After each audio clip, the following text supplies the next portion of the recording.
এয়ারপোর্টের হামলার পরে আজ সন্ধ্যাবেলা আওয়ামী সন্ত্রাসীরা আবার আমার হোটেল লবিতে এসেছিল হামলা করার উদ্দেশ্যে এবং সে সময় যুক্তরাষ্ট্রে অবস্থানরত এনসিপির সদস্যরা এবং আবার শুভাকাঙ্ক্ষীরা তারা তাদেরকে প্রতিহত করেন এবং পুলিশের সঙ্গে যোগাযোগ করেন। পরবর্তীতে পুলিশ ইনভেস্টিগেশন অফিসার তিনি প্রিসেক্টে এসে মামলা দায়ের করার জন্য আমাদেরকে পরামর্শ দেন। তার ওই প্রেক্ষিতে আমি এয়ারপোর্টের খুব কাছের যে থানা পুলিশের রয়েছে সেখানে এসেছি এবং যারা সেই দিন আমাদের উপরে হামলা করেছিল এবং হত্যার চেষ্টা করেছিল,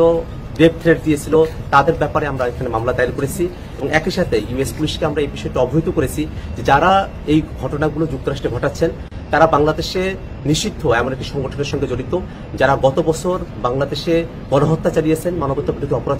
চালিয়েছেন এবং ইউএনের যে রিপোর্ট সে ব্যাপারে আমরা তাদেরকে অবহিত করেছি। আমরা মনে করি যে আওয়ামী সন্ত্রাসীরা তারা দেশে হোক দেশের বাইরে যেখানেই হোক আমরা তাদের ব্যাপারে আইনগতভাবে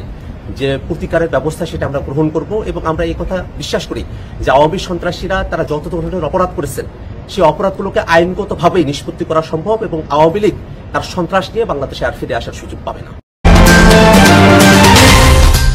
কেএবি টেলিভিশন, আপনার আমার সবার কথা।